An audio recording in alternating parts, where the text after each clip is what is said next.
All right, so back to the music now. Back to the music. So, okay, we know about your background and everything. One thing that I don't think I even knew when I first heard this record, Atmosphere, by the way. We added Atmosphere on B96. You're gonna hear that in rotation. Kaskade's new single. Very cool, very cool. Right. But This is awesome news, thank you. one of the coolest things about that song is that you are the vocalist. You're the singer of that song. This is me singing. So sing it right now, go. Go!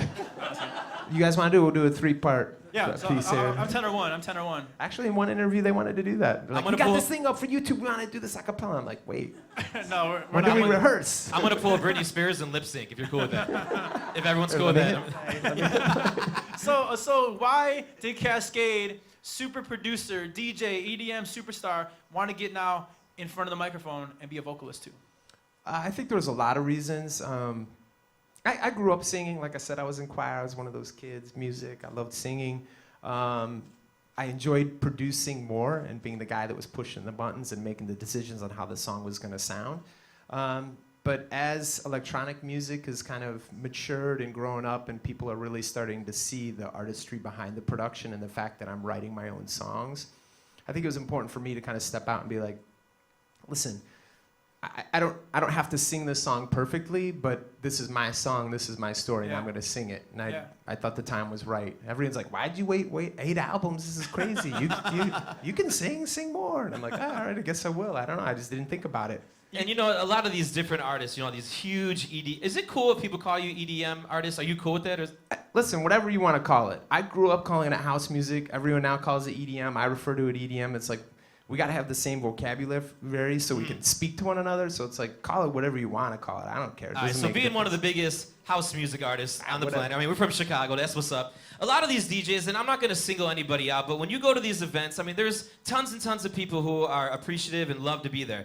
But most of these DJs put headphones on and hit play, and then they step back, okay? And then they step back, and then 45 minutes, they're still stepped back. They're like, I gotta go to the bathroom. Hold on one moment. Okay, you understand what I'm saying? Like, a lot of people pay, you know, $50 to $100, $150 to see some of these DJs. They just hit play. You don't do that at all, which is mad cool. But a lot of these DJs do. Do you feel like upset with some of these artists who are doing that? Does it bother you at all in any way? I mean, I don't pay to see guys do that, so I think you're foolish if you are paying to see somebody do that. Right? Yeah, listen, there's electronic music. I think this is part of the reason it's remained in the underground for so long. It's needed time to mature, for the sound to grow up a bit, to become more musical. We're there now. We've got the tools. There's a lot of interesting things happening in this space. The performance aspect is something that we're still kind of like collectively as a group, I think we're still figuring it out. I mean, honestly, for me to sit up here and mix a few tracks together and play, it's cool and it's interesting to watch. And for people that are fans of this art, it's a very subtle art. And it you know, cool, I'm gonna sit up here and play a few tracks, but there's a lot more to the performance than that. You got to feel the room.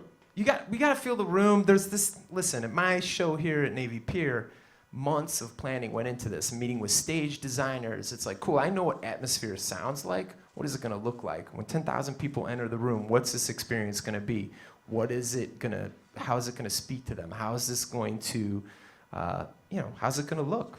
You said earlier to us that you had like 6 semis loading in equipment to Navy Pier. That's a big-ass turntable.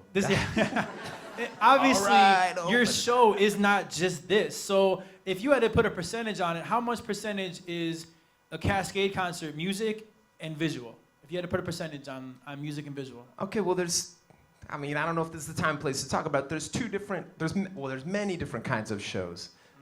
Navy Pier, this is a Kaskade concert. I'm playing 2 hours and 20 minutes. Everything I play is my music. This is me. This is like no different than going to watching The Cure, Depeche Mode, or whatever. Instead of band, I'm up there manipulating tracks that I wrote over the last 10, 12, 15 years. That's great. So it's a different thing. When I go into a club, it's like, okay, vibe out the room. I've got hundreds of tracks on these SD cards, thousands of them, whatever. I think on this one there's 4,000 on here. So it's about making this connection. Of course, I'm making that connection. The majority of what I play, or hopefully what I play, is my music, and then I work in other stuff that I think fits into that repertoire. That's DJing. When I do a Kaskade concert, it's a different thing. It's about me being a part of the entire design of what the show is gonna look, feel, and sound like. Obviously, the sound part is easy. I've been doing this for 20 years. I know what it's gonna sound like. Cool.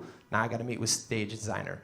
Now I got to meet with a graphic designer, to animating this stuff, sitting up there and being like, cool, this is what I want to be on the screen. These are what the lyrics mean to me. This is where I was in, the headspace I was in. When I wrote the song Eyes, this is what I was thinking about. This is what it needs to feel like. How do we portray that?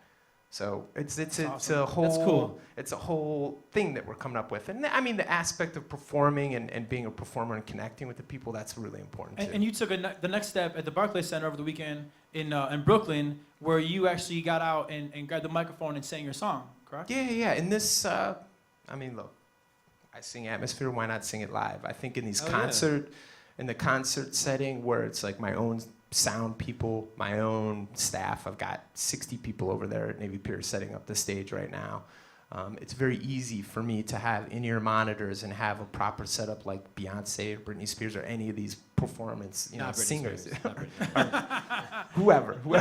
Now, were you nervous though? I mean, like singing is different than DJing. So, like, was there a different nervous energy? In Miami, dude, the footage of me, because I've been filming the last like 5-6 years of my life. When I started recognizing this explosion in popularity within the music, I've just been recording a lot of it, and I look back at the footage.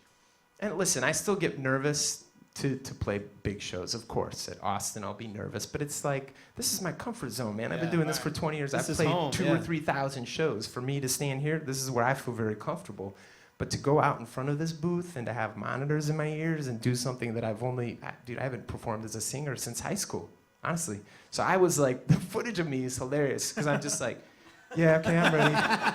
All right, yeah. What time is it? When do I go? Hey, I gotta go to the bathroom. Wait. It's just, we're looking back at it. That really just mocking me. I'm like, huh, what? Yeah, Usually I'm like, yeah, let's do this. Yeah, But look right behind you right now. This was you at the Barclays. Give this up right here, man. This is Yeah. huge. This was over the weekend out in Brooklyn. This is actually Staples Center last year, but Barclays looked like this, except I think there's one more tier up Really? at Barclays. Yep. I mean, look at all those people. Just dots. Yeah, they're kind of pixelated.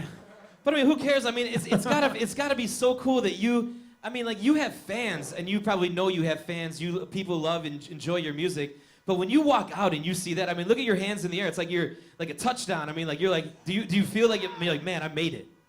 I mean, you're like, hey, man, I did it. I mean, look at that. I mean, a lot of DJs would love to be in your position right there. I mean, this for me was a humongous moment, and there was definitely like that, oh, what? Like, what just happened moment for sure. And it was right about this time or shortly after that. There's a picture that was taken right before this or right after, where I'm just like, oh, man. Because this is the first time the lights went up on the second encore at Staples Center, and a bunch of photos got taken at this point. But it was the first time anybody from this genre has sold out this, Staples Center, on an independent label to make such a big statement. It was a huge The kind of Lakers moment. can't even sell out like that. Not anymore. You did, not the Not Lakers, anymore. man. Check that out. So